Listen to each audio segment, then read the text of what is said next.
Hello, and thanks for joining us today for ACI Learning's Audit webinar. Have a question? Use the GoToWebinar question box and we will answer as many as we can at the end. Now let's get started.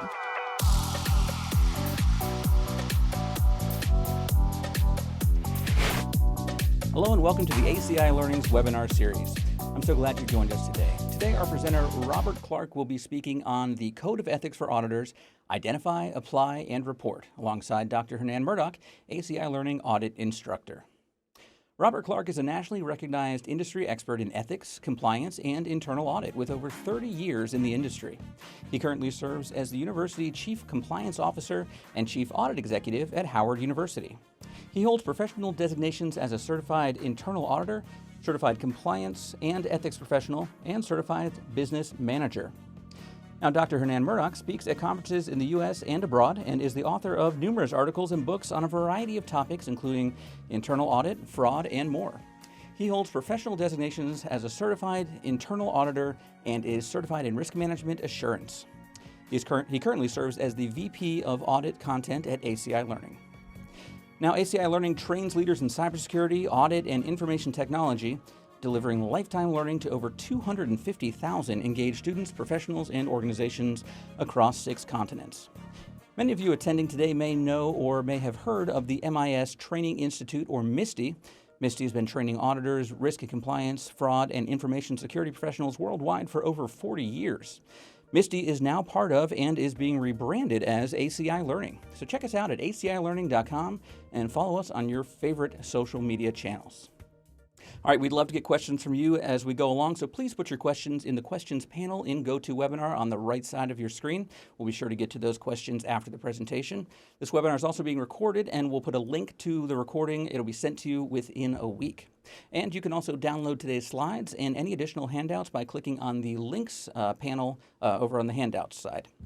All right, now let's welcome Rob and Hernan to today's webinar. Hey guys, thank you so much for joining us. Thanks, Peter. Glad to be here. Thank you, Peter. Nice to be here as well. Yeah, okay, so we're chatting today about the Code of Ethics for Auditors. So where should we begin? Well, I think, Peter, probably the first thing to do is to have a framework for what we mean by ethics and how is it that we as auditors actually have even a posture to be able to speak on ethics? Does that mean that we are trying to position ourselves as being pristine and without blemish? Well, if that's the case, then we might as well stop the presentation right now. We're not looking to, we're not actually in the position to try to convey and talk about auditing ethics from a position other than looking at the best interest of our organizations and what can we do in order to try to make sure that we are being seen as valued advisors and helping to ensure that our organizations are operating from a position of strength.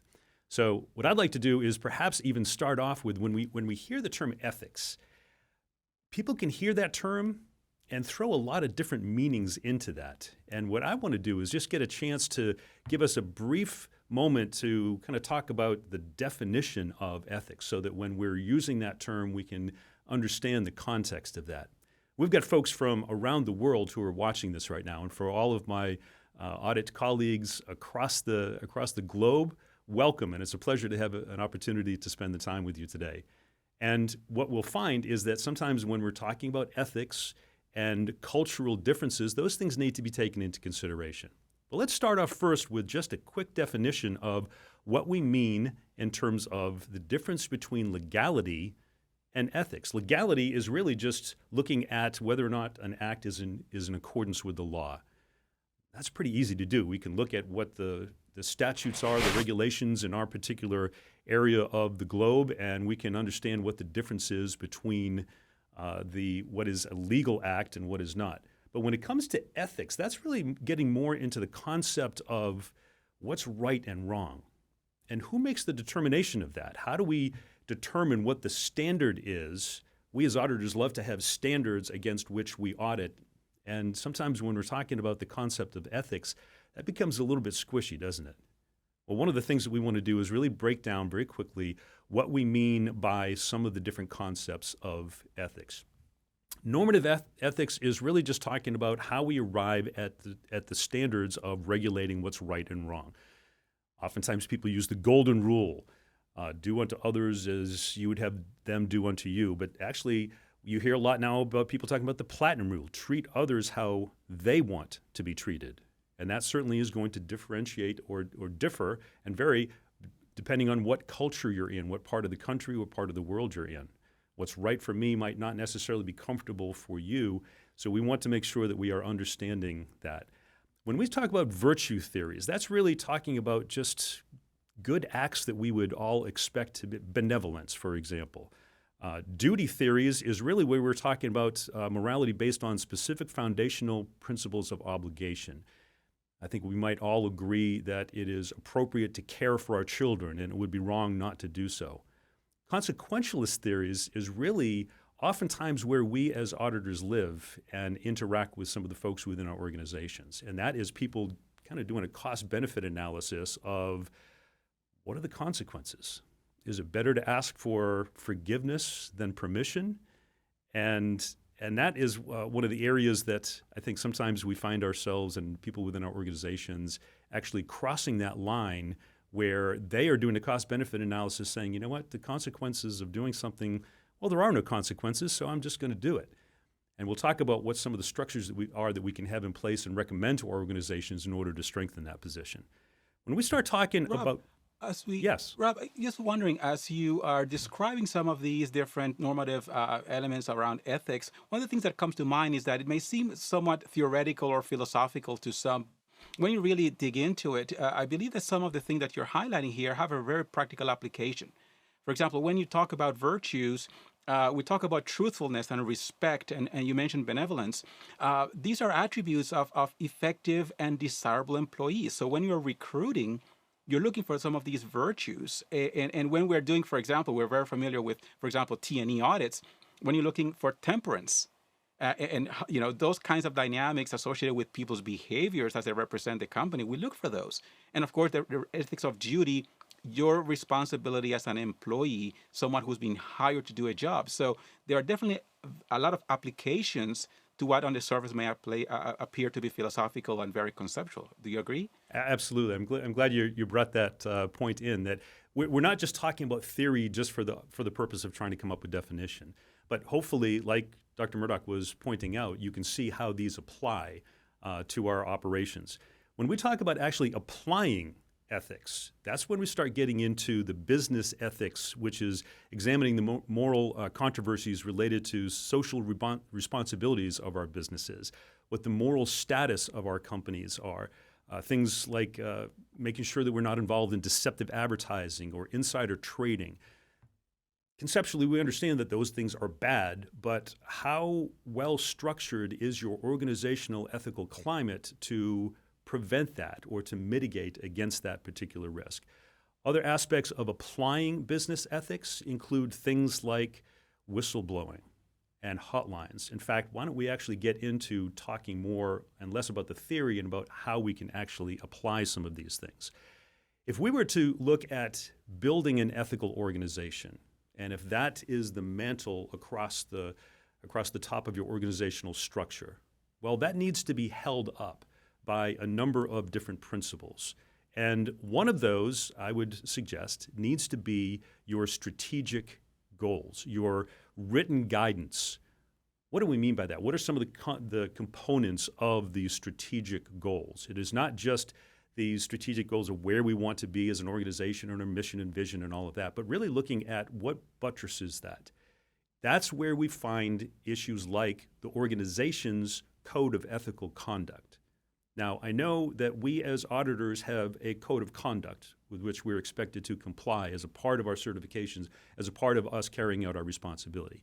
But the question here is for the organizations that we serve, the organizations that we're a part of, how clear is that? And the follow-up question is, do we have attestations and acknowledgments that people throughout the organization, especially those in key positions of leadership, are they acknowledging and attesting to their agreement to adhere to those codes of ethical conduct? And how often is that actually refreshed? So often I end up seeing organizations that, well, you have to sign off on your understanding of and agreeing to comply with your code of ethical conduct at your point of onboarding. What about the person who's been here for 13 years? Has there ever been an opportunity to refresh and make sure that person still agrees to adhere to that, particularly as the code of ethical conduct perhaps has gone through different iterations over the years? The other aspect of that strategic goals and the written guidance includes conflict of interest. Do we make sure that individuals, particularly those in areas of responsibility where there is the potential or perhaps the opportunity for somebody to be in a position of conflict or perhaps a segregation of duties issue, are we actually requiring people to do an annual attestation of a conflict of interest disclosure? The other element of that is talking about our policies and procedures. We as auditors love policies and procedures, don't we? Why is that?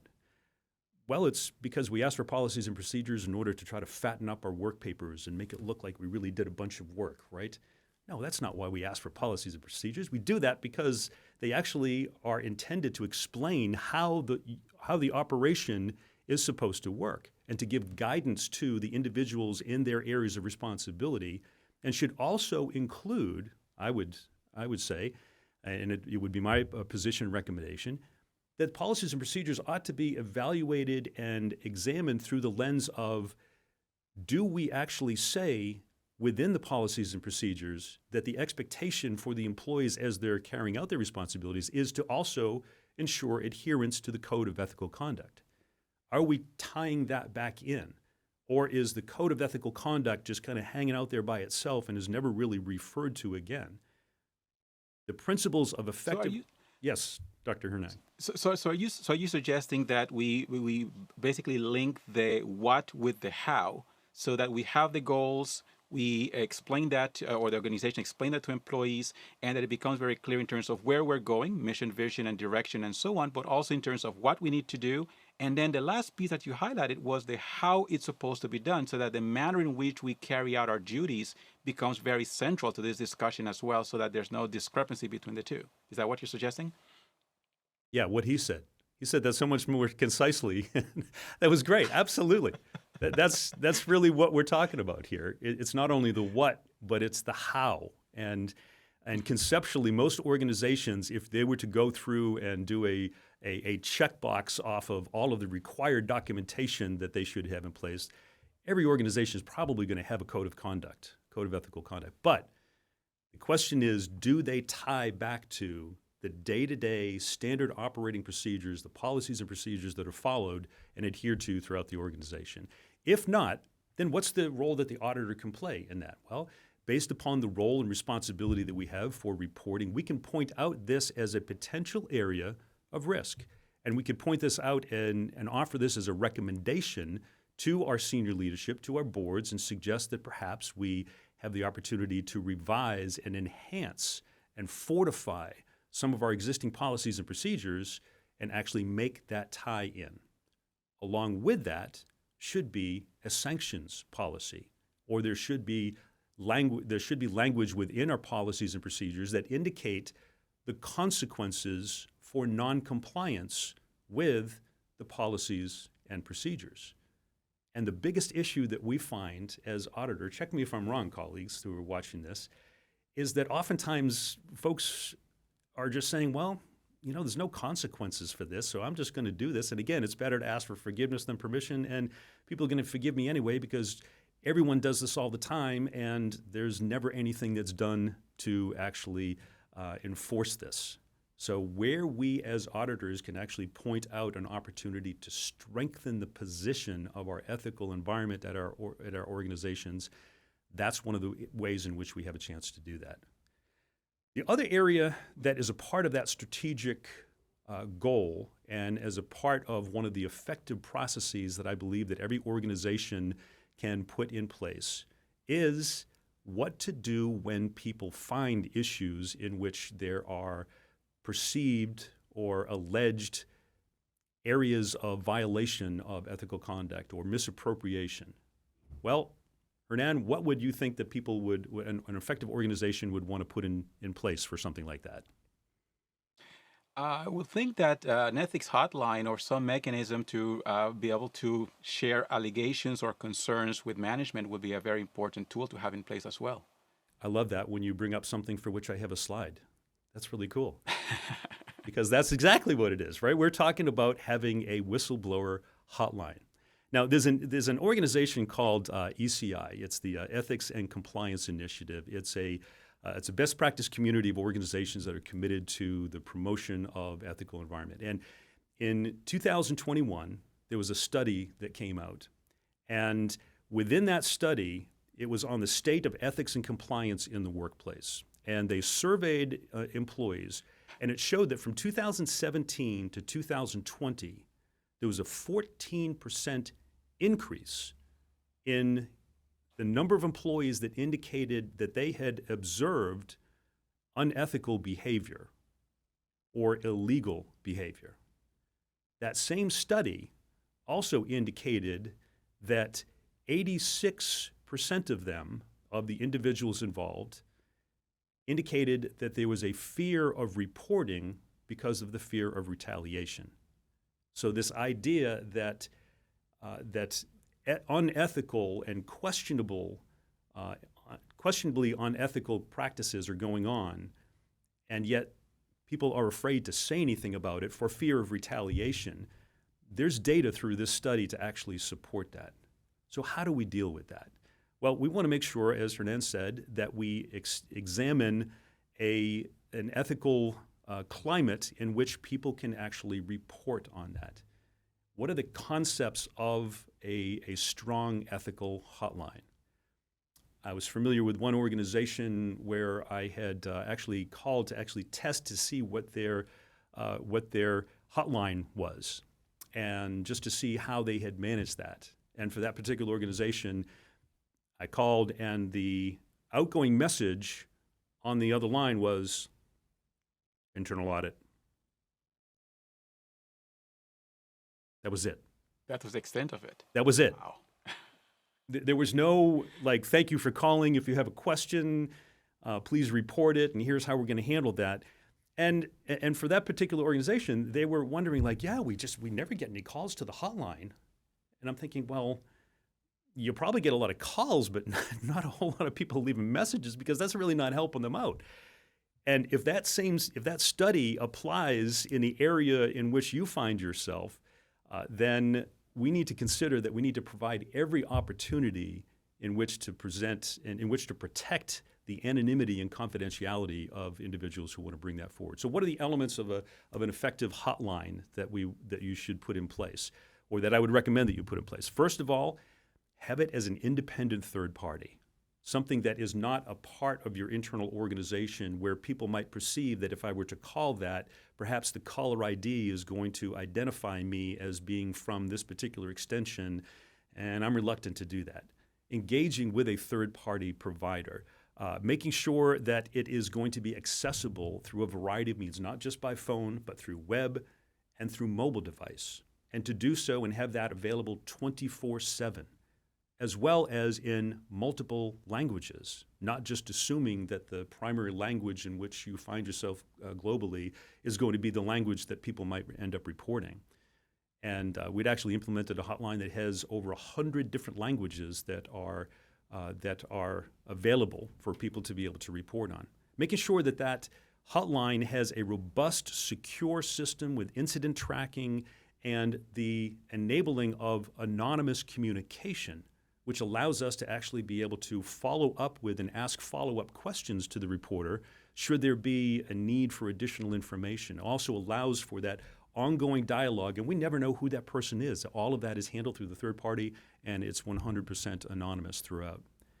Internal audit. One of the things associated with this, Rob, that I think is very helpful for our viewers also is that as there may be concern about the identity of the caller, is that they'll get a case number. Mm-hmm. So I like what you just highlighted in terms of providing that extended communication over time, where if we are potentially doing an investigation and we just can't find a documentation, I've been in situations where the person actually has copies of documents, they have evidence that maybe the perpetrator has deleted on the company records, but the individual has additional evidence that we can use.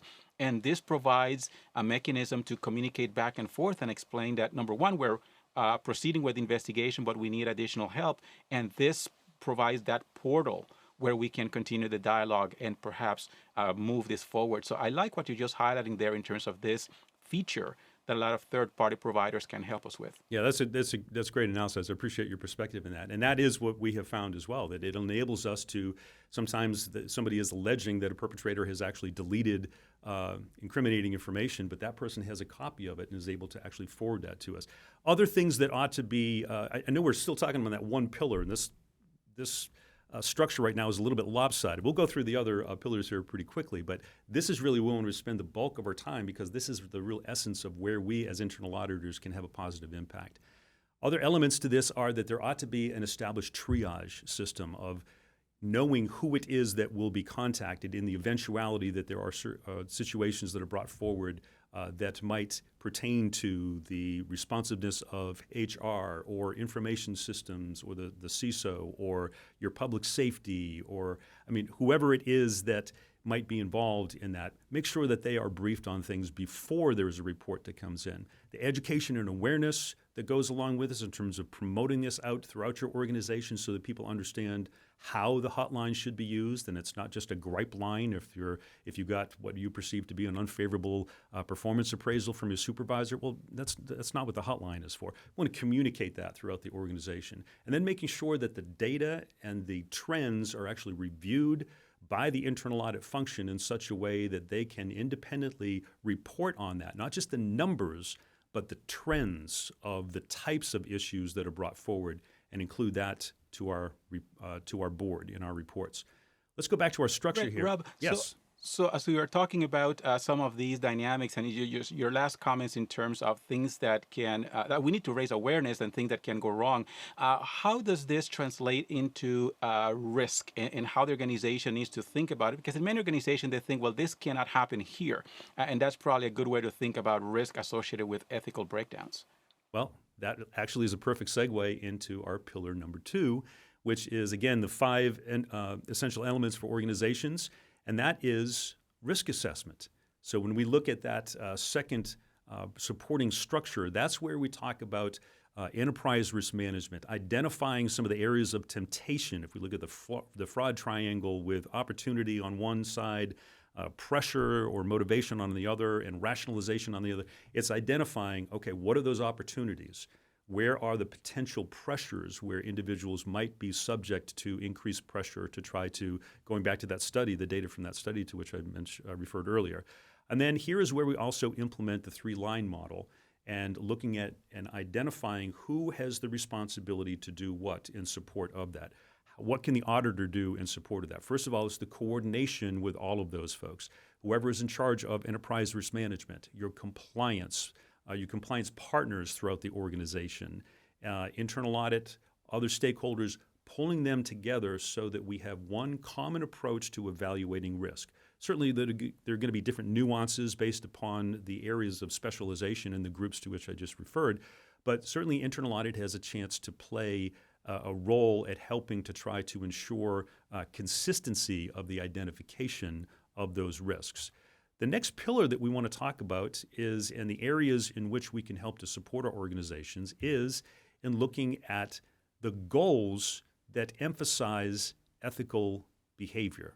What do we mean by that? It's really talking about building and promoting ethical behaviors into the goals of the organization, into the goals of each unit, into the goals of each employee. So what are the roles that the auditor can play in that? First of all, I would suggest that you recommend to management, just like Peter Drucker, the consultant, said, you can't manage what you don't measure. Having this as something that is an expectation of every organization that you speak to as you are developing your strategic goals for the organization, mapping that back not only to the strategic goals of the organization within each unit, but also mapping that to the code of ethical conduct and saying that in the achievement of our strategic goals, in the achievement of our mission and our vision, we will make sure that we are also complying with and doing so in the spirit of the code of ethical conduct. And making sure that that is not just something that is a checkbox, but rather is measured. Well, how do we measure that? Perhaps measuring that based on the number of instances of questions or allegations that have come up through the hotline. That's where we as internal auditors can actually provide our data from the hotline and from the conduct of our regular audits throughout our organizations, where we can provide some of that trend analysis and data to the senior leadership in such a way that they can perhaps identify where there are opportunities to try to enhance that.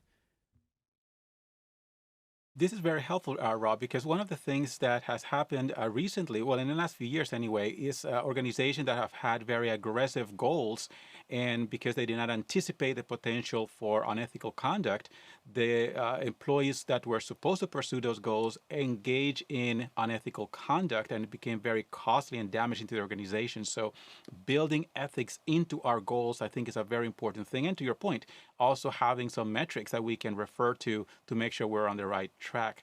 Now, one of the things that sometimes becomes troublesome in organizations is the assumption that all of these things are the responsibility of the auditors and the staff in the compliance department. Is there some expectation that to build a stronger ethical organization that we push that idea out that it's everybody's job? Exactly. And that's why I was making a reference to the three-line model earlier, that certainly there's a role for the auditors to play, but that's as the third line. It's not necessarily, I mean, if you look at where the primary responsibility for promoting strong ethical environment and behaviors and expectations, well, that starts at the top. And we're going to see, not now, I know there's a cue for somebody to bring up the COSO cube, not right now, but at the top of that, when we refer to it, we'll see the control environment. Well, that's really that layer of the organizational structure that we're talking about in terms of making sure that that is instilled at the very top, that there is the expectation for what the culture of the organization is going to be, and making sure that Excellent. that Very those good. goals Thank you. Appreciate that. So what is the next pillar? I'm very curious. The next pillar is talking about the prevention of misconduct and actually working that into the job responsibilities. When is the last time that organizations have actually taken a look at their job descriptions? I know from my personal experience when I've been trying to do hiring in different organizations over the years that I have engaged the folks from human resources to say, okay, well, I really need to take a closer look at the job descriptions. And I'm looking at these saying, like, when were these done? These are referring to technologies that don't even exist anymore. And perhaps there's an opportunity to update these things. In the course of us updating our throughout the organization, when I say our, I don't mean just the internal audit functions, but for throughout the organization, when we're examining our job descriptions, asking the question, is it detailed within the job description that there's an expectation for compliance with and adherence to the code of ethical conduct? Does it even make reference to that? And what I've found in the organizations that I've actually surveyed is that oftentimes it really doesn't. And what I'm suggesting here is, as those are done, I'm not going to suggest that the auditors say that, well, as an effort this year, we would suggest to senior management that they update every single job description throughout the organization and update that to include reference to the code of ethical conduct. That's kind of a heavy lift, because anytime you're updating job descriptions, that also means you have to go out and do market analysis, and that starts getting into the potential financial impact there. So let's be careful about making that type of recommendation, but rather to have the expectation that there is going to be the acknowledgement and maybe building that into the expectation of every employee throughout the organization, that on an annual basis, they must review and acknowledge and attest and agree to follow and comply with the code of ethical conduct, and making that a part of somebody's personnel folder, not just something that is held and examined by the person's supervisor. And then also working into the concept of a 360 evaluation. What do we mean by that? Well, for those who are unfamiliar with that, it's making sure that somebody's performance appraisal is not just conducted by the person's supervisor, but that you also involve the individual's peers and subordinates and everyone with whom that person might work, and get them as a part of that job performance appraisal, as a part of that feedback, get from people what the perception is of that individual's ethical behavior. And if people are then aware of and knowledgeable of and aware that people are going to be, the people with whom I'm interacting, it's not just my boss that I have to worry about getting a performance appraisal from, but it's all the other individuals with whom I interact, that might actually help to reduce that pressure from the fraud triangle and might actually help to reduce that motive and the likelihood that somebody is going to participate in something unethical because they know, that's probably going to come up in my 360 performance appraisal. I like what you're describing because basically what it suggests is that ethics is everybody's job. We're all in it together.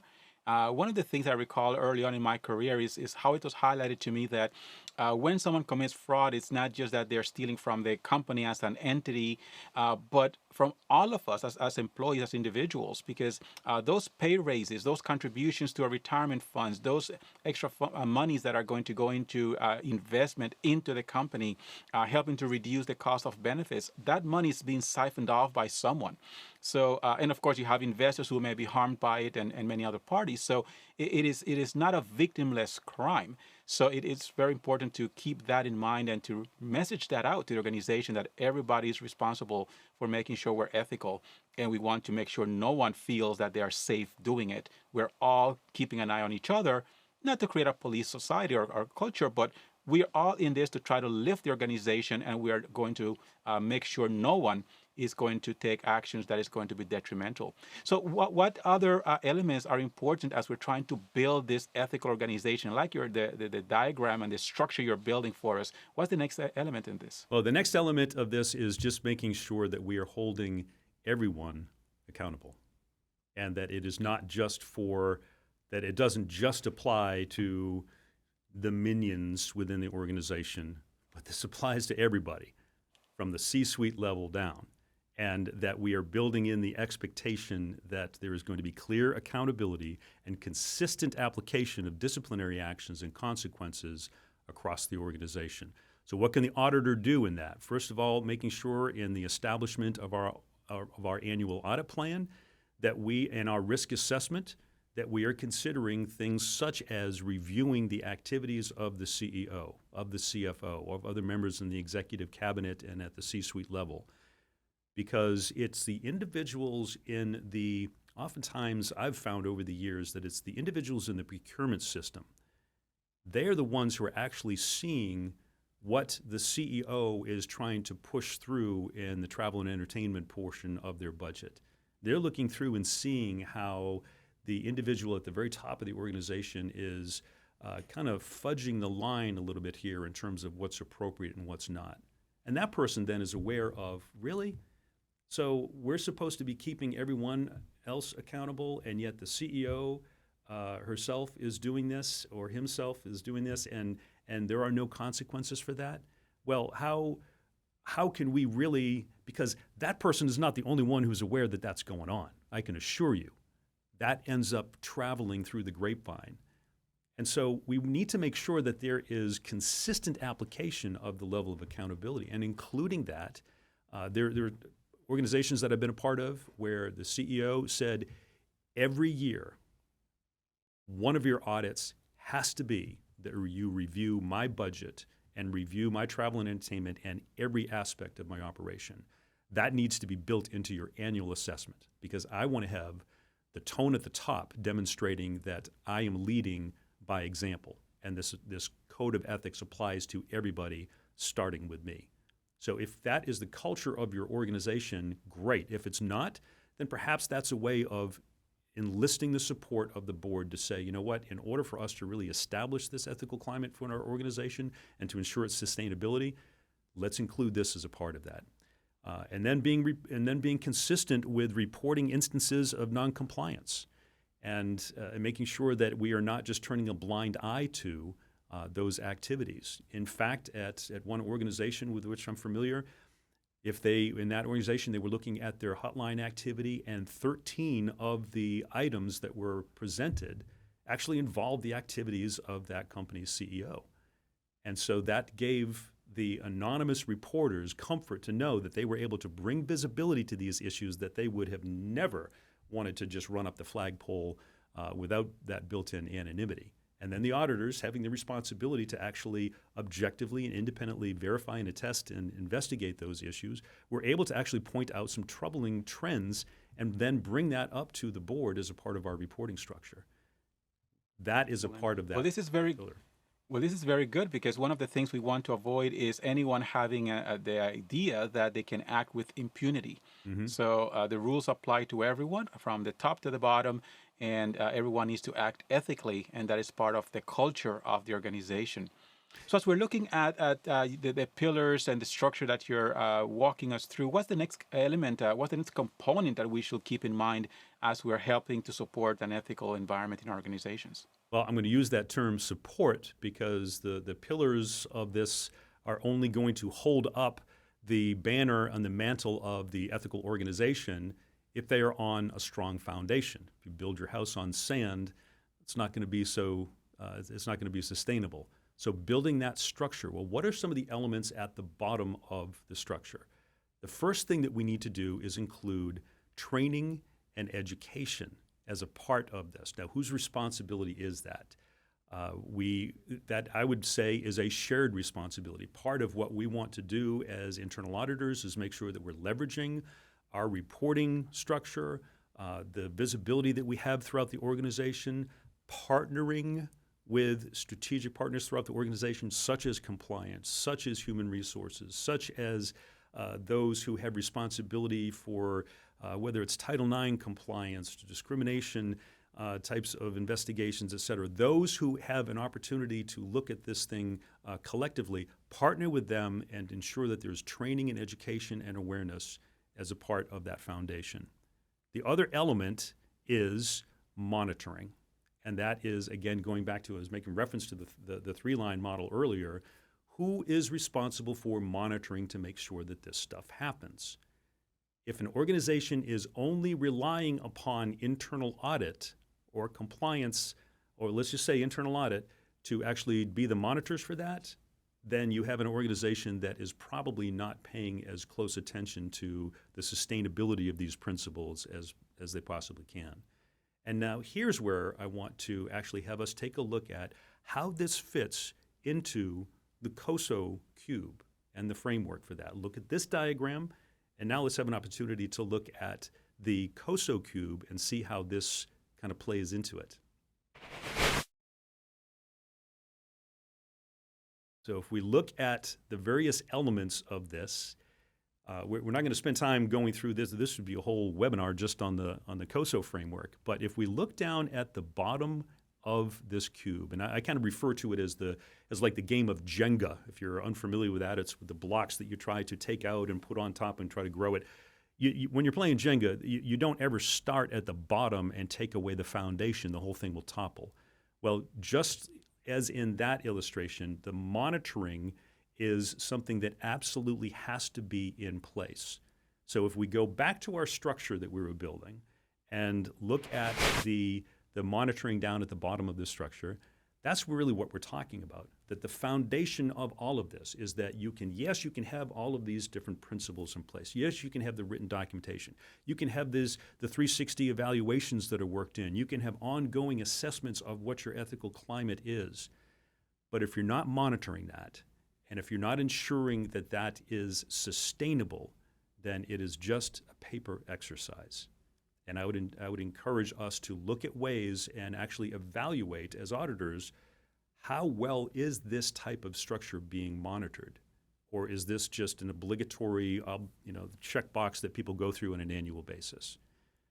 But now we have something where perhaps we're going to have a leaky roof at the top of this structure, because if we're going to protect that banner of the ethical organization across the top that's supported by all of these pillars and elements of the essential elements of effective organizations, and if we have training and education and we have monitoring, well, we need to put a roof on it.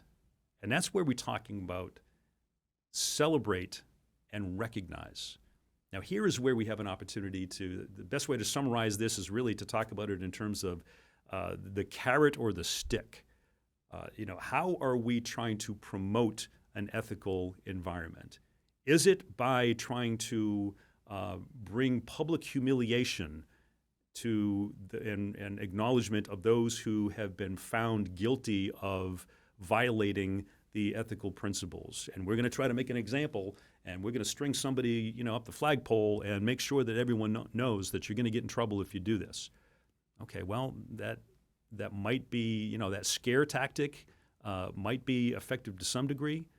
What I've found in the studies that I've read and looking at organizations that have really helped to change the culture of the organization is when they celebrate, is when they recognize, perhaps even as a part of the 360 evaluation, those who scored highest as having been recognized for adhering to the highest ethical climate within the organization, and actually celebrating those individuals, recognizing them, holding them up as examples. Because if they have been recognized by their peers and subordinates and supervisors as being models of that, well, chances are it's others throughout the organization that have also been aware of that too in their interactions with that person. And then why would we not then want to take the opportunity to provide recognition for that and to celebrate that? Certainly there are opportunities to learn from examples of those who have violated that. And I've always said never lose the opportunity to capitalize on a good crisis, whether that's a cybersecurity incident or a fraud or misappropriation, or incidents where individuals have blatantly violated the code of ethical conduct. Well, you certainly want to take advantage of getting the message across, but let's not let that be the only means by which we try to communicate and help to influence change. Because after all, we as auditors have the very unique ability, the trusted position to actually be agents of change, for us to actually be a voice piece for the things that organizations can do in order to strengthen the position throughout the organization. So I hope you get some sense that maybe you get one or two things out of this that you're thinking, well, perhaps in my organization, I can begin to think about how we might apply some of those things. I really like how you summarize all of these different elements, and I also liked how you want to end with that positive note as well, because quite often we look at it as we have to punish the people who are not complying. There's a positive angle to this, and I think it's very important to also push that message out that we see ethics as a very good thing, as a positive thing. It can help to grow and enhance the organization. Therefore, we should also make sure that we look at it from that perspective and not only perpetuate the view of auditors as being the angry people who are compelling certain behaviors, and you don't want to make the auditor angry. So I like that perspective on it. So thank you very much. Well, we want to make sure that that folks are not viewing us as the people who come in after the battle's over and bayonet the wounded, right? I mean, we want to make sure that we are seen as valued advisors, and if we're going to achieve that goal, if we're going to be seen as that strategic thought partner with senior management and with senior leadership, we have to change our mindset of getting out of the gotcha mentality. And we have to look at ways in which we can identify potential areas of risk and then figure out how can we proactively address that. All right, thank you, Rob and Hernan. To our viewers, if you have any questions, be sure to enter them now in the chat panel on the right side of your screen. And before we get to the Q&A, I'd like to tell you just a little bit about Audit Pro TV. Audit Pro TV is subscription-based, on-demand audit training that's effective and engaging. A one-year subscription costs less than a 3-day classroom course, and it allows you to gain access to the training you need at any time from anywhere. Visit acilearning.com to learn more about Audit Pro TV and to get a free trial. And Hernan, am I right that in-person classroom training is coming back this December, I believe, right? That's right, Peter. We are really excited to announce that this December, we're offering a week of in-person training classes in Orlando, Florida, right next to Disney World. If you're eager to get back to live classroom training, network with professionals, and earn up to 40 CPEs, then this is the perfect opportunity to do just that. Whether you're looking for a 2, 3, 4, or 5-day course, or wanting to pair two together to make a full week of training, we have something for everyone. Fantastic. Well, if you're interested in learning more about the Orlando Training Week coming this December, now is the time to register before the classes fill up. Visit acilearning.com and contact us today. All right, let's see what questions we have, Hernan. I know we've got a lot coming in there. Yes, we do. So let me mention the first one. Let me just read it out. So a question from Edgar. He says, when we talk about if the code of ethics is clear, which should be the right approach or strategy in a company that has employees with high qualification and employees with low education levels. So you have this bifurcation between high qualifications and employees with low education levels. How should you handle that when it comes to the code of ethics? Well, that's a great question. And who is that from? Edgar? Is that? That's correct, yes. Edgar, thanks for that question. And next question. No, well, I'll answer that. I think the way of trying to deal with this is that our code of ethics ought to be, the question is, what is the right approach and strategy in a company that has employees with high qualifications and low education? We need to make sure that our code of ethical conduct is communicated in a way that everyone within the organization understands that. And that's a part of what we were referring to as the part of that bottom foundation in terms of the training education. We want to not just put out a written policy, post it up on our website, send people an email that has the link to it, require them to go out and sign it, and then fill out some attestation sheet. We want to make sure that we are getting the message across to the individuals throughout the organization at their level, communicating in a way that the receiver is going to understand, not just in a way that the communicator and the presenter feels comfortable. So we really need to look at it. How can we get this message out to everyone within the organization? And if reading skills are not necessarily a part of the expected skill sets of individuals, well, then that's where the education and awareness comes in, and training and communicating this at the level where individuals are going to be able to understand, comprehend, and agree to follow those. I agree with you, and I think that the language that's used, sometimes it is so technical, maybe too legal in terms of its tone, can be very confusing. And of course, the language in which it is written can be very important to help people better understand it. So thank you very much for that answer. I think it's helpful in many respects. I have a question from Rabab, and he's asking, how can management verify that the raised issue related to unethical conduct that was observed by one employee is going to also result in keeping the employee confidential at the same time? So I think that the heart of the question has to do with confidentiality and protecting the identity of the person who's raising a concern. So what are some of the ways to do that? Well, I think that's a great question. And getting back to that ACI study to which I referred earlier, this question is 86% of the individuals who had identified that there was something that they had concerns about were afraid of reporting because of fear of retaliation. So maintaining the confidentiality and anonymity of individuals as they report items is absolutely critical. Now, depending on in what country you are and what the laws are, there might be some limitations as to the degree of confidentiality that we can maintain if, in fact, there are suspicions of criminal activity where somebody could be in harm's way. But there are, thankfully, those are rare instances. In most cases, we will be able to actually assure the person, the reporter, that their confidentiality and their anonymity will be maintained throughout the process. And that is something that is addressed in policy. That's addressed in how we actually put in place our hotline reporting structure.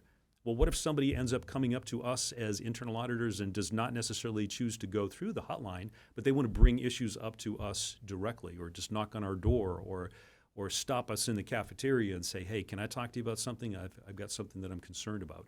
Well, we then need to make sure that we are maintaining that same level of confidentiality throughout the entire process. So that is really handled more initially by policy, but then in practice, how we facilitate that. All right, I want to mention real quick, Hernan, before we get to the next question, I know a couple people have written in that they're having a little bit of difficulty seeing us right now. They can hear us just fine, it sounds like. I want you to know this is all recorded, and we will send out a link to this recording to everyone who has attended today. Don't worry about that. What we're actually doing is sharing our webcam, not sharing our screen, so that's where a little bit of the confusion may lie. But apologies to anyone that's having difficulty, but luckily you can still hear these questions and answers. So, Hernan, why don't you give us the next question? Sure. Another question coming through, this one from Nemosha, asking about a dilemma. Should you audit some ethical behaviors or global ethics in an organization? So it appears to me that this has to do with how do you scope an ethical audit? Do you just, or the work that you're doing, are you just looking at specific ethical behaviors, maybe the result of an allegation, so a very tactical approach, or do you audit global ethics in an organization? So what should the scope of your review look like? To that question, I would say yes. We should do both. Part of what we're trying to establish here is that framework. If you're thinking of it in terms of that organizational structure that we just had a chance to kind of build together, that's where we address ethics at the global perspective, from the organization standpoint, and then from that establishes the framework and the expectation, and perhaps even the procedures that are followed by the internal audit team in actually conducting investigations into allegations of unethical behavior, I should say. So it's really looking at both. It's looking at things where the auditor can actually add value in the process of establishing or recommending some policies, procedures, practices, some strategies that are going to help to fortify the ethical environment at your organization, as well as having the policies, procedures in place to be able to figure out how to investigate allegations of those. And then figuring the approach is going to be different for both. So if the question is coming up, how do we as auditors actually include some portion of our annual audit plan and those hours to actually helping to focus on where there would be the largest return on investment, I would say we start at the top with actually looking at what the structure is for the organization. How well are those principles being communicated throughout the organization? That's probably the best place to start, and then start getting down into the particulars of particular issues. Great, thank you very much. That's very helpful. Another question asks, if there is a missing code of ethics, how to audit ethical culture in such an organization? So I suppose this goes back to one of the common practices within audit, which is we need to know the criteria before we can go ahead and do the audit. So if there is no code of ethics, if we were to treat that as the criteria, then how will you go about doing it? Yeah, that's a tough one. If your organization has not yet embraced the establishment of a code of ethical conduct into its vernacular, into its primary documentation, what do? Right? Well, chances are we can get there by looking at what are some of the compliance obligations that your organization has. What are some of the laws and regulations with which you are expected to comply? And then looking at those particular standards, those regulations, those statutes, and chances are embedded within those legal and regulatory obligations is some reference to a code of ethical conduct, or ethically that we will conduct this in an ethical manner. It's a process of looking through all of the different regulations with which your organization is required to comply, and then saying, here's something that actually mentions ethical conduct in there. So that by virtue of the fact that we are obligated as an organization to comply with this principle, we as auditors can then extract that and say, well, here is where it demonstrates that in order for us to be in compliance with this particular regulation, we have to do so in an ethical manner. It's in there someplace, I can almost guarantee. And you just have to kind of go digging for it. Great. Thank you very much. That's very helpful. I found also that looking at the values, if those have been communicated, can also provide some insights into what the expectations are. But you're right, it can be very difficult. And I appreciate that question as much as you did too, because that's definitely a very tough one. One thing I'd like to raise is one that Ursula brought up. Says still on the first pillar. Wouldn't you agree that clear and strict protocols of how to handle what comes in through a whistleblower hotline and the transparency within the organization about such matters are also an essential component to build credibility for the system within the organization? So having those protocols in place, how would you expand on that and help Ursula in this regard? Yeah, absolutely. Ursula, that's a great question, because the best way to completely torpedo the confidence that individuals have with the utilization of a hotline is to, number one, not be transparent into how you're actually handling these things, and to mess up an investigation and have somebody's anonymity not appropriately protected. And that news is going to travel faster than any PR notice that you could put out on your company's website. So we absolutely need to make sure that we have the protocols in place as to how we are going to handle these things and who is going to do what, and to make sure that it is well established as to the roles, responsibilities for each person involved in that triaging that, to which I referred earlier, and making sure that we are communicating that to individuals so that people understand exactly how the process works. We don't necessarily have to go into the entire process of how the sausage is made, because that could be a little bit messy, but we do have to at least be able to make sure that people have confidence in the fact that there is a well thought out structure and that it has been reviewed and vetted by the higher ups within the organization, and it has been supported by the senior level of the organization. That's why I would suggest that as a part of the communication strategy, that of the implementation of a hotline, that not go out from the internal audit department or the compliance department, but that actually goes out under the signature of the CEO, or perhaps even of the chair of your board, some senior level individual, so that people can see that this is something that is valued at the highest level of the organization, so that people know that that's where it is championed. Great. Thank you so much for that answer, Robert. And thank you, everyone, for your questions. We've run out of time here for this webinar. So for Robert Clark and Hernan Murdoch, I'm Peter Van Rysdam. Thank you for joining us, and we hope to see you back here again very soon. Thank you very